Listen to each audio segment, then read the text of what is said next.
Okay, in this part of 10.7 notes, part 2 here, we are going to learn how to solve an equation that starts out with a logarithm.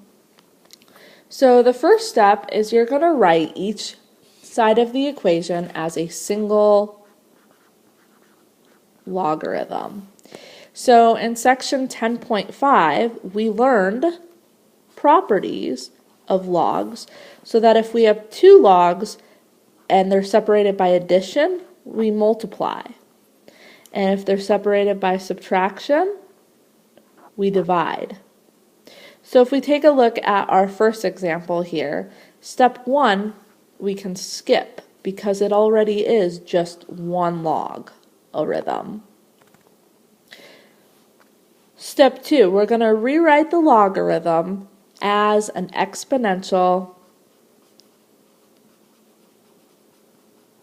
equation. So step 2, we are going to write this 2 to the 4th power equals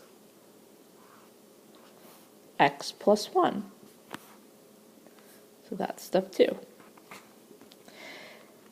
Then step 3, we are going to go ahead and solve that out. I guess I should have step 3. We're going to go ahead and now solve this equation here. So 2 to the 4th power is 16. And to solve for x, we're going to go ahead and subtract 1 to both sides. And we get 15 equals x. So now step 3, after we've solved it, step 3 is we're going to go ahead and check your answer and look for extraneous solutions. And remember, that means an extra answer that pops up, but it really does not solve the equation. Okay, and remember that we cannot have a negative or 0 for our logarithm. And we'll talk about why that is when we get to a problem like that. So now that we have gotten the answer of 15, we have to go back and plug that in for x and make sure it doesn't make this negative or 0. So if we were to plug in 15 here, 15 plus 1 is 16. Now if we don't go any further than that, we at least need to make sure that when the x goes in, it does not make this negative or 0. So we could stop there. We've checked that. Now if we wanted to keep going to make sure this is the correct answer, we would check, is 2 to the 4th power 16? Yes. Okay, so we take a look at example 8. Our first step is we need to write this as one logarithm. So we're going to use 10.5. And because this is a plus here, we're going to write it as one logarithm using multiplication.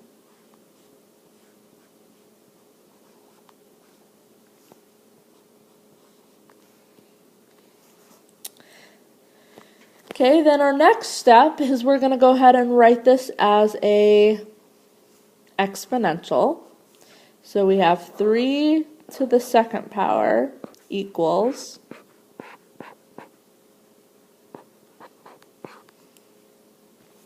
now we have to solve this equation. So 3 to the 2nd power is 9. And then we're going to go ahead and distribute here to simplify this. So we have x squared minus 8x. And now we have to use what we learned last chapter because we have an equation that has an exponent of a 2. So this is quadratic. So you have to use one of the methods. We learned 5 methods last chapter for solving an equation that has an x squared. So I'm going to go ahead and see if it can be factored. So I know in order to factor, I need to have it equal to 0.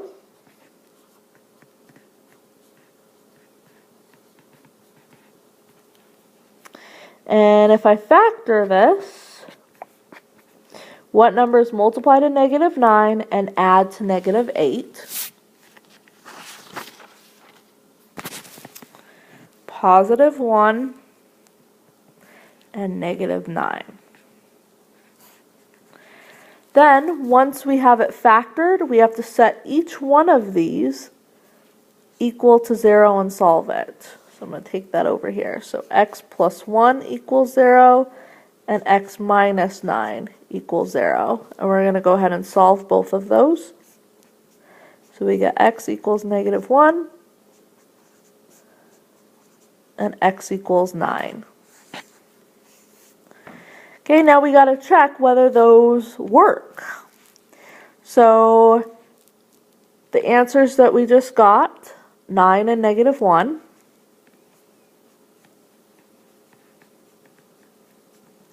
We just need to quickly think, if I put a 9 here for x, that's positive.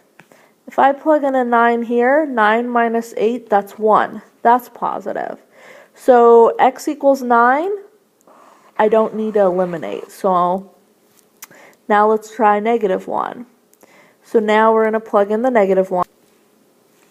So if I replace the x here with a negative 1 here, without going any further, I know that negative 1 will not work because this can never be negative. Because think about this. This is saying 3 to what power is negative 1? And we've talked about in this class, there's no way, there's no exponent that this could be here and get a negative 1. There's no way for this number ever to be negative. So you just need to make sure that there's no extraneous solutions. So even if I don't do the whole check, I just have to think real quick if when I plug in the number that we get for the variable, whether it will produce a negative or 0 there. So our answer right now is x equals 9, but negative 1, it cannot be negative 1. Okay, so let's go ahead and try another example here. So we're going to first condense this here, write it as a single logarithm.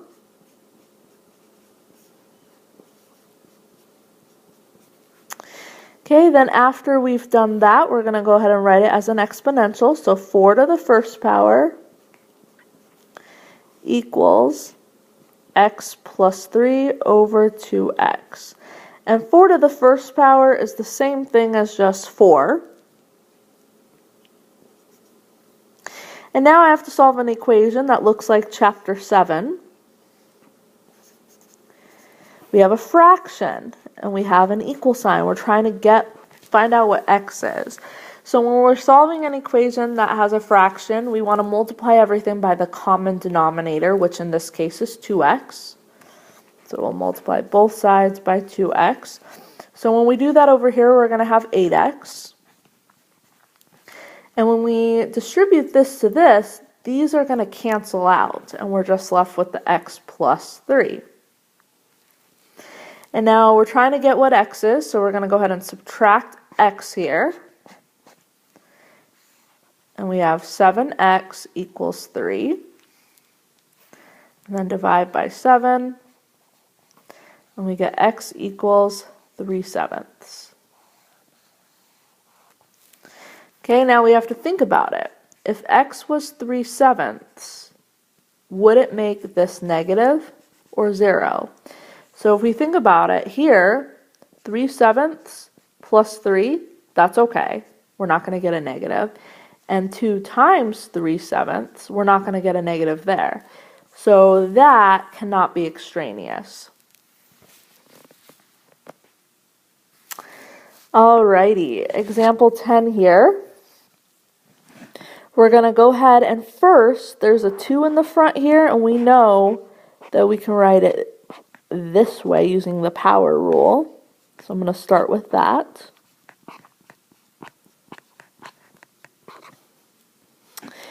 And because this is subtraction, I'm going to go ahead and condense it by using division.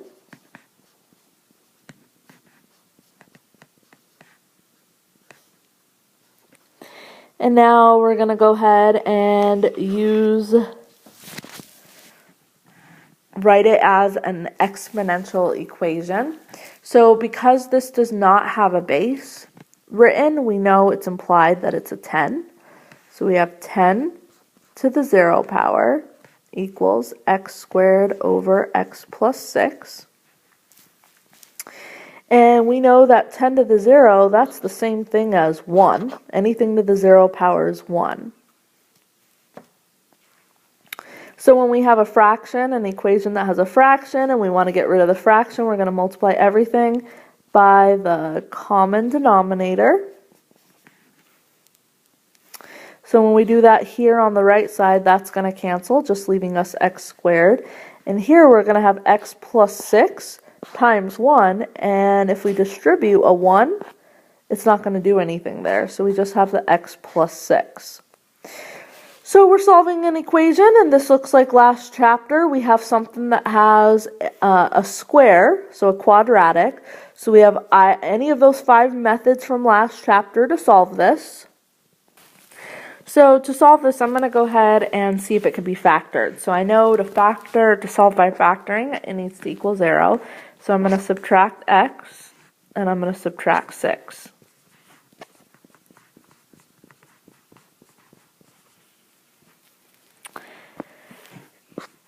So I need to look if there are 2 numbers that multiply to negative 6 and add to negative 1. So x minus 3 and x plus 2.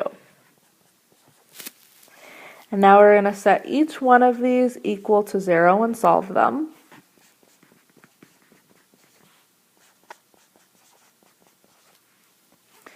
So we would get x equals 3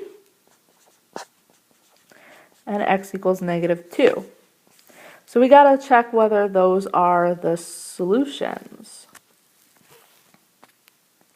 Okay, so we go back to our original problem, and we have to at least, if we're not going to check the whole thing, at least make sure it doesn't produce a negative or 0 for this part of the equation here. So if we think about it, if we plug in a negative 2 here, we have an issue. So negative 2 is an extraneous answer. If we were to plug in a 3 here, that's fine. We could have a positive number there. And if we plug in a 3 here, we would have 9, which that's fine. So we can at least eliminate negative 2 because it's extraneous.